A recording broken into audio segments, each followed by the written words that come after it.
Y bueno, uno de los temas que también forman parte de la agenda nacional, además de la pobreza, y por eso recién imperdible la nota realmente con Daniel Arroyo sobre justamente este tema, un hombre que conoce mucho de pobreza. En este caso cambiamos, damos vuelta a la página para hablar de otros dos temas que realmente inquietan y que además necesitan ser explicados, porque por un lado tenemos la declaración inminente o, mejor dicho, la extradición inminente de Bursaco hacia los Estados Unidos por el escándalo de la FIFA. Y después, la negociación, entre comillas, entre Mariano y Hugo Hinkin, a través de su abogado patrocinante, si no me equivoco es el doctor Anzorregui, con el juzgado del doctor Bonadío, para ver si se entregan o no se entregan. Y por ese tema, y también a ver si podemos hablar un poquitito sobre las novedades en el caso Nisman, tenemos a Cristian Poletti. Él es un abogado especialista en criminalística y un hombre que sabe explicar estas cosas. ¿Cómo estás, Cristian? Buenas tardes. Hola, Hugo, ¿cómo estás? Buenas tardes. Buenas tardes. La primera tiene que ver con la entrega consensuada o no de los Hinkins. ¿Es posible que se negocie con un juzgado una entrega cuando incluso interviene una fiscalía de los Estados Unidos? Sí, acá la negociación tiene que ver más que nada con las condiciones de detención y esas cosas. Es bastante habitual que un abogado en el ejercicio de una defensa de una persona prófuga, que son bastante acotadas las posibilidades, ¿no? Porque el prófugo prácticamente no puede defenderse, porque todo lo que dice el juzgado es póngase a derecho y después pida. Derecho y después pida. Pero la verdad es que hay alguna maniobra para hacer, más que nada por afuera del expediente, buscando seguridad, buscando condiciones de detención, y siempre hablando con la promesa de presentarse a derecho a corto plazo, ¿no? ¿Y existe alguna posibilidad entonces, frente a este convenio que incluso habíamos hablado, firmó la Argentina con los Estados Unidos del año 99, para extraditar inmediatamente por este tipo de delitos a quienes sean detenidos en la Argentina? ¿Existe la posibilidad de que ellos puedan ser juzgados aquí y no sean extraditados? Sí, hay un tema acá que hay que tratar, que es bastante técnico. Vamos a tratar de hacerlo lo más sencillo posible para que no sea aburrido, más que nada, ¿no? Además es complejo, ¿no? Claro, es complejo porque la extradición tiene tres grandes facetas en general.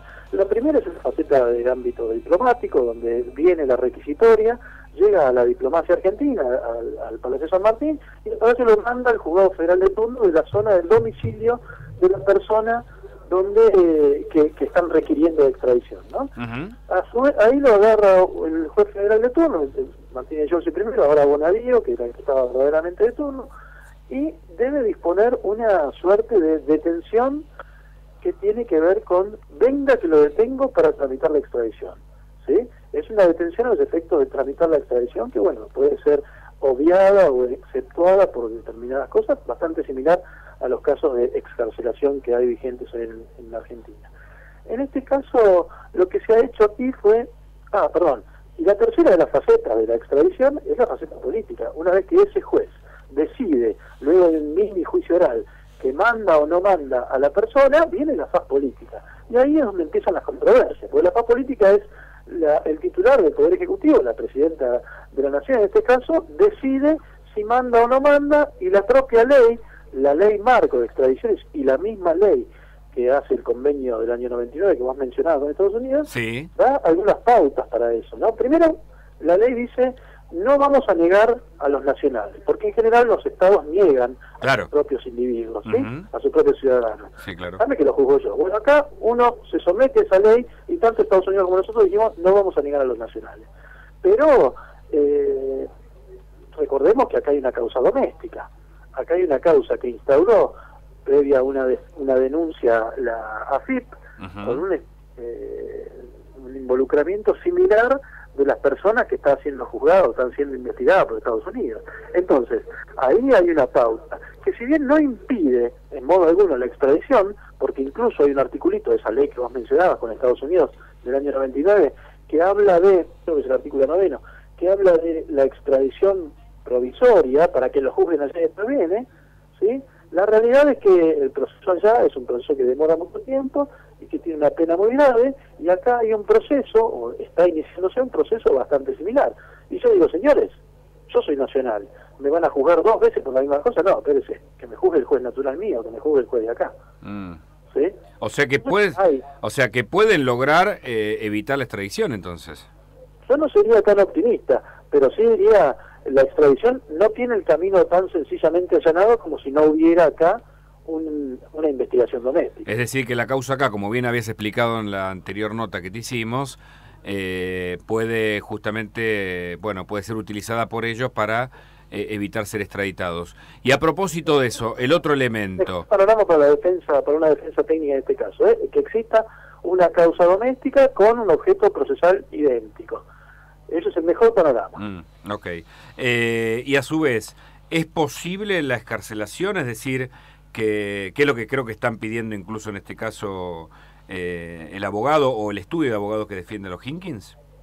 Es controversial, hay muchos que piensan que no, por los términos de la ley marco, porque dice la detención a los efectos de la extradición, y otros como yo que pensamos que la libertad de la persona en un proceso siempre debe privar ante cualquier cosa, y de hecho la propia Cámara de Casación Penal lo ha dicho y lo ha sostenido en varias oportunidades, y el propio mayor tribunal del país, la Corte Suprema, lo viene diciendo también. La realidad, aunque no lo ha tratado específicamente, la realidad es que la única manera de tener privado de libertad a una persona durante el transcurso de un proceso, y el extraditorio es un proceso al fin, la única forma es que esta persona atente contra las posibilidades probatorias de ese proceso o se profugue y no esté al derecho cada vez que lo citemos.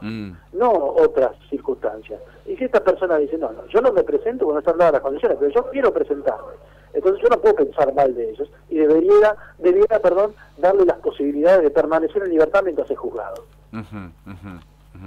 Con lo cual, digamos, es posible que frente al juicio de extradición puedan quedar sometidos al proceso en libertad y a su vez el delito por el cual se los acusa aquí, que es de evasión principalmente, los exime de prisión. ¿Es un delito, digamos, que permite el transcurso de proceso en libertad para ellos?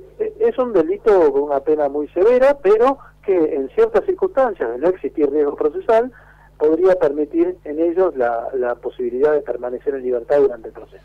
O sea que el panorama no es tan complejo, en verdad, ¿no? Digo, pueden, o sea, es complejo al fin y al cabo, digo, del tiempo, ¿no? Pero inicialmente no es que se presentan y quedan detenidos automáticamente. No, mi posición es que no debiera ser así, pero en general detienen en forma preventiva y con el correr de los días van obteniendo libertades, pero en general no debiera ser así. ¿Y qué crees que pasó que finalmente se esperaba una entrega para hoy y no ocurrió? ¿No se terminaron de poner de acuerdo sobre la exhibición de prisión?